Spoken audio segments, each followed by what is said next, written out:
welcome. Grab some paper, have a seat. In today's art workshop, we're creating self-portraits inspired by the work of a transgender artist.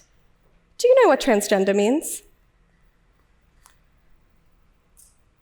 That's how I began some of my very first art workshops, where I talked to young children about the LGBTQ+ community.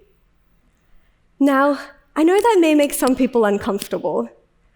I am aware that many see queer topics in children's education as being too adult, too complex. When asked why they don't want young children learning about the LGBTQ+ community, one of the most common responses I hear from adults is, well, I don't want anything getting in the way of my child's innocence. What if I told you that childhood innocence isn't actually a real thing? What if I told you that childhood innocence is a socially constructed or completely made up concept? There is no way to measure your child's innocence, just as there is no way to ruin it. From the Hijra peoples in India to Two-Spirit First Nations people in North America, there has never been a time in the history of humans where people were all straight or all categorized as either male or female. Queer people have always existed, and they're all around us. They're artists, they're doctors, they're inventors, they're mothers and fathers who have contributed and continue to contribute so much to our world. So isn't it time young children start learning about them?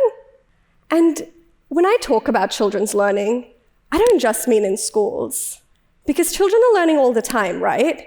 When they're at home, when they're having conversations, when they're making art. Published research on children's learning tells us about the incredible benefits for young children when they're exposed to education that is inclusive and diverse, and that includes them learning about the LGBTQ+ community. When we erase queer identities from children's learning, we communicate to young children that LGBTQ+ individuals, or those belonging to queer families, are not valued. Children learn that there is no space for them, their stories, or their experiences when they exist outside the norm. And we must question who benefits from that, because it certainly isn't young children. When children are exposed to diverse identities like the LGBTQ+ community, they learn to think critically whilst learning to recognize and value and accept others' differences. We end up with children who are more empathetic, more understanding, and more accepting of others, and often of their own identities as well. So it's not just queer children who benefit from this, but all children as they begin to see the value in diverse identities whilst learning about tolerance. But how do we talk to young children about diverse identities? How do we do so in a manner that is age-appropriate so that when young children are learning about the LGBTQ+ community, it's not really any different to how they learn about history or geography or science? As an artist and educator, this is something that I've spent a lot of time exploring through art workshops, in my PhD research, and in my professional work. In 2018, I first began talking to young children about the LGBTQ+ community. These art workshops took place in New York City and were designed for children aged 5 to 10 years old. I would often begin by showing an artwork by an LGBTQ+ artist, which is a really great way to introduce young children to queer narratives. We would briefly discuss the artwork and the artist, and inspired by this, children would create their own artworks that reflected themselves and their own identities. As the children were creating art, I would often make an effort to use vocabulary like non-binary or transgender, which I would briefly define using age-appropriate language. I remember this one time, these two young children, siblings, came up to me and I said, hey, here's what we're doing in today's art workshop. We're creating self-portraits and we're learning about the work of so-and-so artist who's a transgender artist.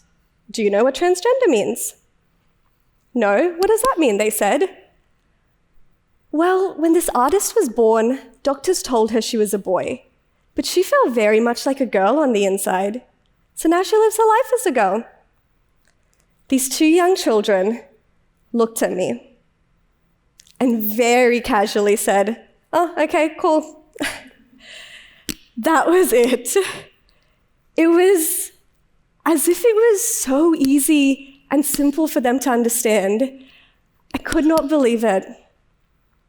About a year after that, I began writing and illustrating my first children's picture book with the intention of exploring how books might support young children in learning about queer narratives. The book is titled, I Am So Very Truly Magnificently Happy. It teaches young children about queer families by showing them that families can look so different. Some children are cisgendered, some are trans, some have two moms or two dads, some have parents who are non-binary, whilst other kids are raised by a single dad or maybe even their grandma. Children would read this book prior to participating in my art workshops, which created space for conversations on bullying and tolerance. Did you know that sometimes people are really mean to others because their families look different? I would often ask the children. No, was the response I got from most of the children I spoke to. And so I'd use an inquiry-based learning approach, where I'd ask children open-ended questions to facilitate critical thinking.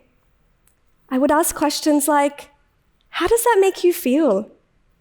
What would you say to someone who was being mean to another person because their family looked different? In response, the children that I worked with came up with some really powerful messages that they incorporated into artworks. I wonder, what would your artwork say? It's okay that you're different. Just be yourself. Happiness plus love equals equality. All of these responses came from children in different workshops in different locations. Some children ripped up paper to create collages, some swirled paint across their page to create stunning portraits, whilst this one kid showed up with a pizza box, which he transformed into a very powerful activist poster. But it did not matter what artworks the children were creating or what materials they used. What mattered was the conversations they were having, the questions they were asked, and the thinking it evoked. The open-ended questions provided space for children to think critically, whilst allowing them to explore their own abilities to be tolerant and accepting.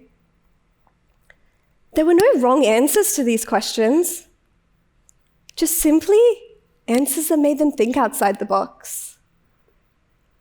Throughout these workshops, I shared with young children factual information about the LGBTQ+ community.